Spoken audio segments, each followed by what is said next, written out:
Welcome to this episode. Today we're diving into a fascinating and somewhat speculative interpretation of ancient Egyptian theology. The question we're exploring is whether Ra, Osiris, Horus, Ptah, and even Sokar might not be separate gods at all, but rather different aspects or phases of a single divine reality. It's a compelling idea, Liam, and it's not just a modern guess. This interpretation is supported by ritual practices, textual evidence, and a kind of metaphysical reasoning that moves beyond the usual polytheistic framework. Instead of many gods, we're looking at what scholars call functional monism, one divine reality expressing itself through multiple roles or states. Exactly. The key is to stop thinking of these gods as distinct personalities and start seeing them as different answers to the question, what is the divine doing right now? Each god represents a function or phase of the divine process. That brings us to the solar royal cosmic cycle, which is a useful framework here. Let's start with Ra. He's the sun god, the source of order, or Ma'at, the creative force in motion. Philosophically, Ra represents pure actuality, the divine presence, light, and ongoing creation. You could say Ra is the divine now, the energy and manifestation in motion. Right. Then we have Osiris, who governs death, regeneration, kingship after life, and the underworld. If Ra is becoming, Osiris is being. He's divine consciousness, stabilized, crystallized into structure, law, and continuity. So Osiris represents the divine as it enters matter and time. And then there's Horus, who embodies kingship in the living world, vision. Think of the eye of Horus, and the balance between chaos and order. Horus is what happens when Ra's power and Osiris's order unite in the world. He's divinity made operational, acting through history, society, and the human ruler. Don't forget Plan. He's often overlooked in these discussions, but is crucial. Plan creates through thought and speech.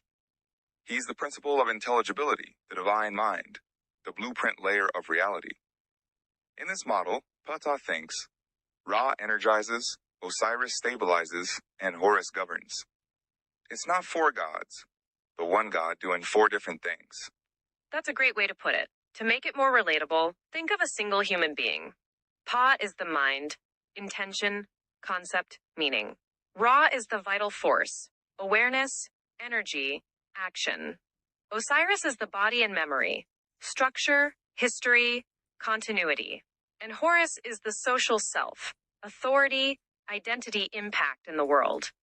You wouldn't say those are four people, right? They're four modes of one being. Perfect analogy. Now what about Sokar? He's often a footnote in Egyptian theology, but here he takes center stage. Sokar appears very early in the first dynasty, associated with funerary rites, before Osiris took over that role.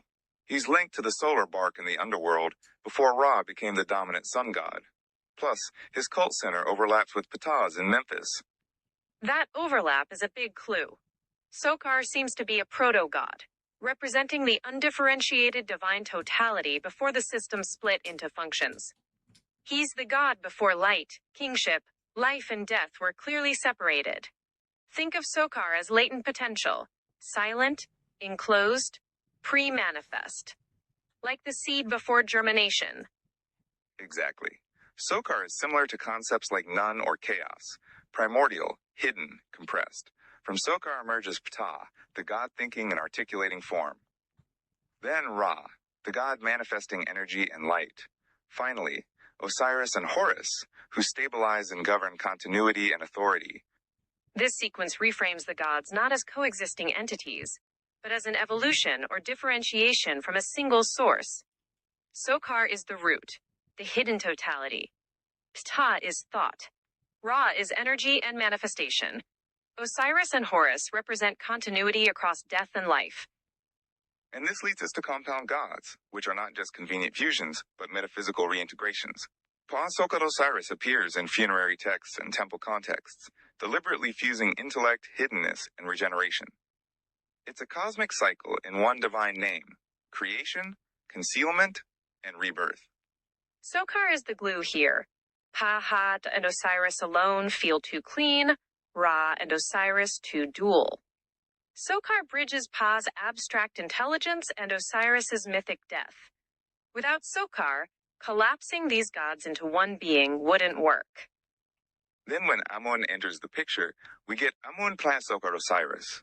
Amun is the hidden one, the unknowable transcendent god behind gods. This compound approaches a total god concept.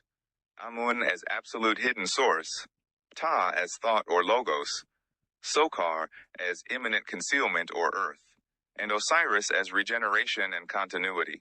Notice Ra isn't named here, because his function as manifestation is implicit. This layered unity is less about polytheism and more about metaphysical oneness expressed through layers. But what about Horus? He's almost never included in these compound gods. Why is that? That's a key point. Horus isn't a cosmic layer like the others. He's a role. He represents kingship in action, legitimacy, succession, and authority in the visible world. He only exists when there's a throne to sit on, so Horus activates the system rather than constituting it. So Horus is the moment of reintegration, the divine unity governing reality. The sequence goes: Ptah thinks, Sokar holds, Osiris endures, Amun transcends, and Horus rules. Horus is the merger expressed politically and ritually. And there's an important distinction between Horus the Elder and Horus the Younger. Horus the Elder is cosmic, solar-adjacent, pre-dynastic, fitting with Amun as Sokar, before Osiris's role is central. Horus the Younger is dynastic, funerary, integrated with Osiris, becoming the eternal king and cosmic monarch. That explains why Horus becomes the eternal king in later theology. He's the political and ritual expression of divine unity, kept outside the metaphysical layers because merging everything into Horus would centralize divine power too much. Which brings us to why Egyptians never explicitly collapsed these gods into one. Their religion was ritual and functional, not abstract or systematic theology. People prayed to Ra for renewal, Osiris for death and continuity, Horus for order, and Ptah for creation or craft. Collapsing them into one god would have political and ritual consequences. Horus's divinity was politically sensitive.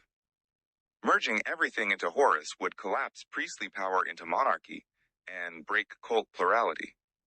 Then Akhenaten's Aten theology comes in as a radical simplification. Aten is Ra without Sokar, Osiris, or Horus. It's light without myth, power without genealogy, creation without underworld, kingship without Osiris. Death and afterlife fade, and the king becomes the sole intermediary. Aten is monism without depth. The one shines. This simplification caused religious and political chaos because it broke the balance of the traditional system.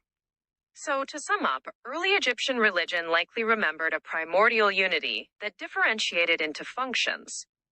Compound gods are moments of reintegration, not just syncretism. Horus is the political and ritual reassembly of divine unity, and Akhenaten's Aten is a radical, incomplete version, focusing solely on solar manifestation. This model aligns with later ideas like logos, emanation, process theology, and even Jungian archetypes. The layered unity of Amun, Ptah, Sokar, Osiris represents hidden source, thought, concealment, and regeneration. The gods are less a pantheon and more a cosmic process unfolding through time, death, matter, and meaning.